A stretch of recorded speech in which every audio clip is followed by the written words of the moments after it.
नमस्कार, आप देख रहे हैं 4 PM राजस्थान और मैं हूं आपके साथ अनन्या मिश्रा। राजस्थान में जल्द ही 7 सीटों पर उपचुनाव होने वाले हैं। इससे पहले सत्तारूढ़ बीजेपी और विपक्षी कांग्रेस ने अपने निष्क्रिय नेताओं पर गाज गिरानी शुरू कर दी है। चौंकाने वाली बात तो यह भी है कि दोनों ही पार्टी के प्रदेश अध्यक्ष खुद ऐसे नेताओं को लेकर बयान देकर सबकी धड़कनें बढ़ा रहे हैं। जहां कांग्रेस प्रदेश अध्यक्ष ने कहा कि जिन्हें बीजेपी में जाने का मन है वे आज और अभी चले जाएं, तो वहीं बीजेपी प्रदेशाध्यक्ष कह रहे हैं कि अगर टायर पंक्चर हो जाए तो स्टेपनी लगानी पड़ती है। राजस्थान में दोनों मुख्य पार्टियां हैं, एक सत्ता में और दूसरी विपक्ष में। उपचुनाव को लेकर दोनों पार्टियां अपने संगठन को मजबूत करने में लगी हैं, खासकर उन जिलों में जहां उपचुनाव होने वाले हैं। वैसे तो राजनीतिक पार्टियां चाहती हैं कि ज्यादा से ज्यादा लोग उसके साथ जुड़े ताकि उनका कुनबा बढ़े, लेकिन राजस्थान में इन दिनों इसके ठीक उल्टा काम हो रहा है। सत्तारूढ़ भाजपा इन दिनों सदस्यता अभियान चला रखी है और उसे 1 करोड़ सदस्य बनाने का टारगेट मिला है। मुश्किल इस बात को लेकर भी है कि विश्व की सबसे बड़ी कार्यकर्ताओं की पार्टी का दम भरने वाली बीजेपी को लोकसभा और विधानसभा चुनाव में कई ऐसे बूथ भी थे जहां बीजेपी प्रत्याशी को एक भी वोट नहीं मिले। इसके बावजूद बीजेपी संगठन में बड़े फेरबदल के साथ मानो आने वाली उपचुनावी दीपावली से पहले ही सफाई अभियान में लगी है। दरअसल बीजेपी के प्रदेश अध्यक्ष मदन राठौर ने करौली जिलाध्यक्ष को हटाकर शिव कुमार सैनी को नए अध्यक्ष बना दिया और वहीं भवानी शंकर के साथ रजनीश चचनानी को प्रदेश कार्यालय सह प्रभारी बनाया गया। साथ ही उन्होंने बड़ा बयान देते हुए कहा कि कहीं कोई टायर पंक्चर हो जाए तो स्टेपनी तो लगानी ही पड़ेगी, कुछ तो करना ही पड़ेगा। गाड़ी में भी कहीं आवाज आती है तो उस पर ध्यान देकर चेंज करना ही पड़ता है। ऐसा कोई प्रतिबंध भी नहीं है, कोई छूट भी नहीं है। जब जरूरत है तो चलाएंगे और बाद में जरूरत पड़ेगी तो चेंज भी करेंगे।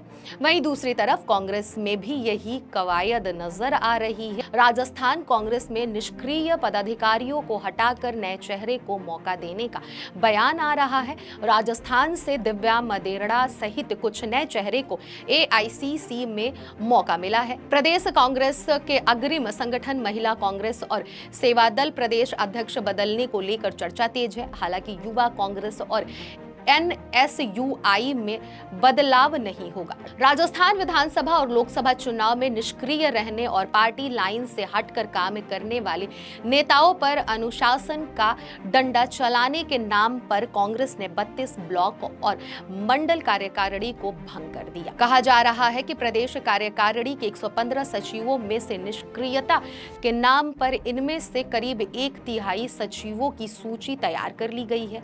इसे लेकर PCC अध्यक्ष गोविंद सिंह डोटासरा ने कहा कि यह छोटी बात नहीं है, नेताओं को कार्यकर्ताओं के बीच जाना पड़ेगा। कोई डरने की जरूरत नहीं है। जो डर रहा है और जो कल जाने वाला है तो वह आज ही बीजेपी में जाने के लिए छुट्टी ले सकता है। आपको बता दें कि विधानसभा चुनाव के बाद से ही वसुंधरा युग से बाहर आ चुकी है।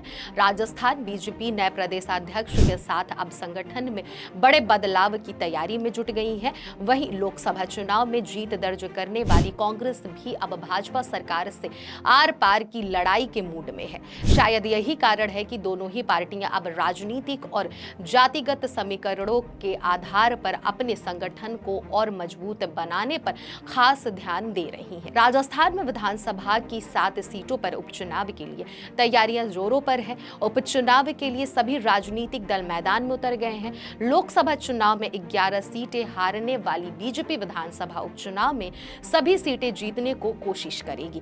वहीं कांग्रेस पार्टी भी अपनी सीट बरकरार रखने के लिए मेहनत कर रही है। हालांकि अभी तक कांग्रेस पार्टी का किसी से गठबंधन की बात सामने नहीं आई है। जिन 7 सीटों पर उपचुनाव होने हैं उनमें कांग्रेस के पास 4 सीटें, जबकि 1 सीट राष्ट्रीय लोकतांत्रिक पार्टी और 1 सीट भारत आदिवासी पार्टी के पास है। बता दें कि राजस्थान में दौसा, झुंझुनू, देवली, उनियारा, खिवंसर और 84 विधानसभा सीट ऐसी हैं जहां के विधायक 2024 के लोकसभा चुनाव में जीतकर सांसद बन गए।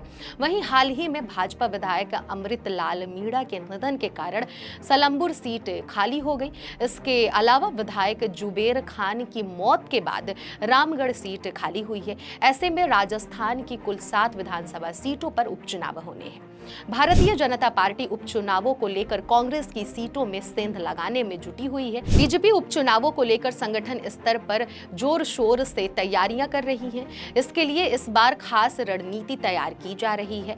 हाल ही में राजस्थान बीजेपी की कमान संभालने वाले मदन राठौर के लिए ये उपचुनाव पहली अग्नि परीक्षा है।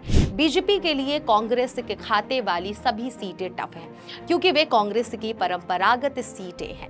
इसी तरह से खिमनसर लंबे समय से आरएलपी के कब्जे में है। वहीं आदिवासी इलाके की 84 सीट आदिवासी समाज की उभरती हुई नई पार्टी भारतीय आदिवासी के प्रभाव में है।